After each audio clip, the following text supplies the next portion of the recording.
kena di betis kaki kiri saya dan saya terjatuh. Begitu teman-teman dai ingin melakukan perlawanan, dan saya bilang, kita kesini bukan berperang, kita kesini berdakwah. Dan tombak di betis kaki kiri saya ini adalah konsekuensinya orang berdakwah. Jangankan Fadlan, Rasul Muhammad SAW datang ke Taif, dilempar sampai tumpitnya berdarah-darah, tidak ada balasan apapun kecuali Rasulullah mendoakan mereka. Tugas kalian adalah mencabut tombak dari betis kaki kiri saya. Begitu dicabut, saya dilarikan ke rumah sakit, harus tidur di sana selama 3 bulan masa penyembuhan. Setelah sembuh sehat walafiat, saya coba lari pagi, kaki saya sudah kuat, dan saya bilang, kita kembali ke kampung itu lagi. Teman-teman mengatakan, Ustadz kan sudah ditombak di sana, untuk apa kita ke sana? Hei, jangan bangun kebencian dan permusuhan dengan orang. Tugas kita berdakwah. Akhirnya kami datang ke kampung itu. Saya turun dari kendaraan menuju rumah kepala suku. Sebelum masuk ke rumah, di halaman rumah itu ada anak tertua beliau. Saya dekati beliau dan saya tanya, abang, ada bapak kepala suku? Ada, tapi beliau terserang penyakit malaria. Kami tidak punya uang, kami tidak punya mobil, sehingga kami tidak bisa bawa bapak ke rumah sakit.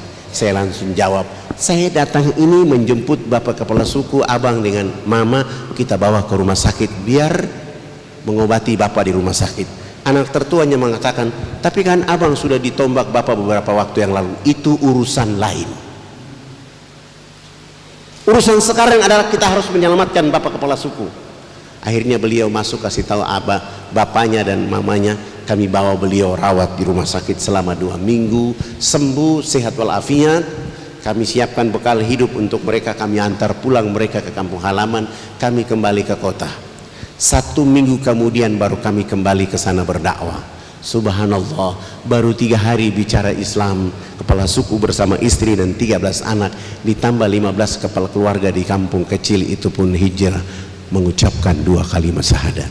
Ribut lagi, Fadlan dicari lagi, ditahan, nginap di penjara selama 6 bulan. Alhamdulillah, setelah 6 bulan itu selesai, keluar tetap saja berdakwah, bergeser di atas ini. Subhanallah, baru 2 bulan berdakwah, Allah kasih hidayah kepada 30 kepala keluarga. Ribut lagi, Fadlan diambil lagi untuk nginap selama 9 bulan di sana. Hari terakhir dari bulan ke-9 keluar, orang yang mengambil saya di 3 bulan pertama, 6 bulan kedua, dan 9 bulan yang ketiga, dia buka gembok itu dan dia maki-maki saya di sana. Ruangan ini tidak ada wajah orang lain kecuali wajah Anda ini. Kenapa Anda tidak takut?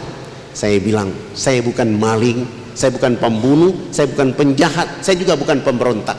Saya hanya ingin mencerdaskan saudara-saudara saya di negeri ini agar pasti tunduk memuji Allah Subhanahu wa Ta'ala. Kalau abang mau menangkap saya, silahkan. Tapi saya mau bilang sama abang, orang kaya abang ini suatu saat akan ditangkap oleh Allah, disiksa oleh Allah habis-habisan karena abang salah menangkap orang. Beliau langsung mengatakan, jangan kau kasih takut-takut saya. Di saat itulah dia bawa pulang saya ke rumahnya, suruh saya cerita Islam kepada mereka. 8 jam kemudian beliau bersama istri dan 5 anak pun hijrah mengucapkan 2 kalimat syahadat. Saya mulai berpikir, tidak ada pekerjaan yang paling asik di dunia ini kecuali berdakwah. Siapa orang yang melakukan pekerjaan berasik ini karena Allah dan Rasulnya, pasti dia difitnah, dicemooh, dicurigai, dipanah, ditombak, ditembak, dipenjara, bahkan dibunuh. Tapi Allah akan ganti dengan hidayah lebih cepat daripada angin. Saudara-saudaraku yang dirahmati oleh Allah Subhanahu wa Ta'ala, dengan konteks dakwah ini kita akan menyelamatkan seluruh manusia di atas muka bumi ini, khusus Indonesia tercinta. Kita harus merapatkan barisan. Teman-teman polisi harus bisa berdakwah, teman-teman tentara harus bisa berdakwah, teman-teman RT, RW, camat bisa berdakwah. Kalau kita semua yang ada di republik ini mengambil peranan dakwah menjadi orang Islam di republik ini, yang kita dapatkan adalah kemakmuran untuk bangsa ini. Oleh karena memakmurkan hati-hati manusia untuk tunduk memuji Allah Subhanahu wa Ta'ala. Maka dakwah itu bukan urusan mereka yang dari pesantren, bukan urusan mereka dari perguruan tinggi Islam, bukan mereka yang datang dari Timur Tengah, tanggung jawab umat Islam, sehingga Rasulullah menyampaikan kepada kita, sampaikan walaupun satu ayat. Energi satu ayat ini menjadi bibir yang bisa membuat rahmat dari Allah datang kepada kita. Energi menyampaikan satu ayat ini menjadi kekuatan besar untuk menyatukan kita semua. Rambut boleh berbeda, kulit boleh berbeda, tapi kita diikat oleh bangsa Indonesia, bahkan diikat oleh agama ini dengan wa'tasimu bihablillahi jami'an. Energi itu harus kita miliki, sehingga kita tidak ada perbedaan di republik ini kecuali inna akramakum indallahi atqakum. Maka itu saya mau tanya pada pemuda-pemuda di sini yang belum menikah, angkat tangan. Angkat yang tinggi-tinggi. Nah, pemuda yang belum menikah ini, saya sarankan jangan tinggal di sini. Punya ilmu, punya pengetahuan, datang ke Irian, menikah dengan anak kepala suku, tinggal di sana.